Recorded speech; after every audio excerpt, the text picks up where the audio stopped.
BJP मगरबी बंगाल में इक़्तिदार हासिल करने के लिए खलफिशार पैदा करने की फ़िराक में है। रियासत में अफरा तफरी का माहौल पैदा कर सदर राज नाफिज करने का ख्वाब देख रही है।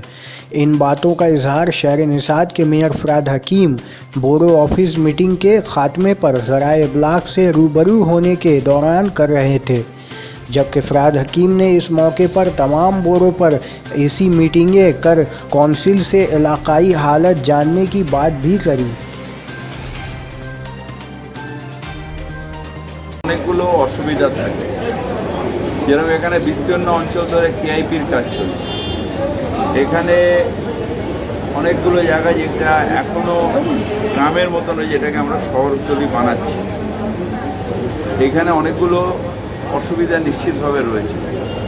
তাই সব আধিকারিকদের নিয়ে বসে কাউন্সিলর লেভেল থেকে তার কোন ওয়ার্ডে কী অসুবিধা, কোনটার জন্য কোন কাজটা আটকে রয়েছে, যেরকম ধরুন কেআইপির কাজ হচ্ছে, তার সাথে বড়োরও কিছু কাজ আটকে রয়েছে, দুটো কো রিলেটেড, এটাকে কীভাবে সামঞ্জস্য করা যায়। এইটা তাহলে ধরুন পিএইচির জল আসছে, পিএইচির ইঞ্জিনিয়ারকে নিয়ে এসে সেই জলের কোয়ান্টাম কেন কমে যাচ্ছে, তাহলে কমে গেলে আমাদের ডিস্ট্রিবিউশন লাইনে এফেক্ট হয়ে যাবে, মানে মানুষ পাবে না জল। সেইটার জন্য কীভাবে আমরা পূরণ করতে পারি, এইগুলো নিয়ে আলোচনা।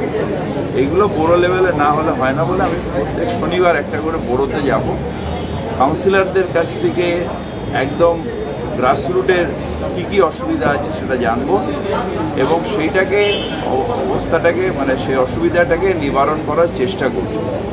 এই কাজটার জন্যই আমরা বড়ো টু বড়ো রিভিউ মিটিং আমরা একটা করছি, যেটা আমি নিজে থাকবো এবং বড়ো চেয়ারম্যান থাকবেন এবং কাউন্সিলররা থাকবেন এবং সব আধিকারিকরা আমার সামনে উত্তর দিতে হবে যে কোন কাজটা কখন হচ্ছে, কেন হচ্ছে না, কেন হবে, কবে হবে, এইগুলো আমরা বড় ভিত্তিক নেব।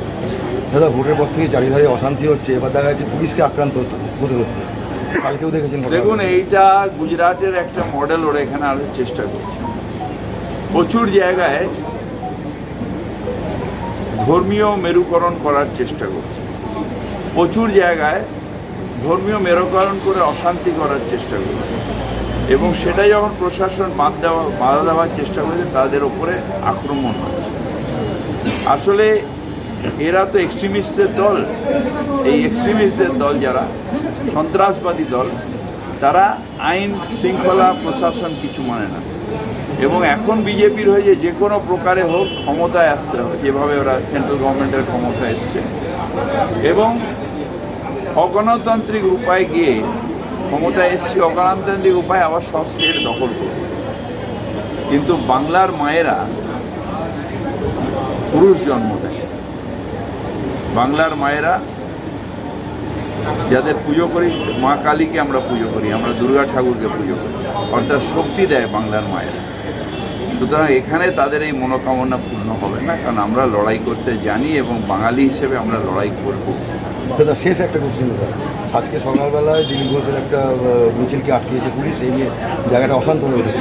অশান্ত করবে তো, উনি তো অশান্ত করার জন্য ঘুরে বেড়াচ্ছেন, নিজেরাই অশান্ত করবেন, নিজেরাই বলবেন আইন শৃঙ্খলার অবনতি হয়েছে, নিজেরাই বলবেন 356 আনতে হবে, আর ভাবছেন সেন্ট্রাল গভর্নমেন্ট আছে হাতে, যা বলবো তাই হবে।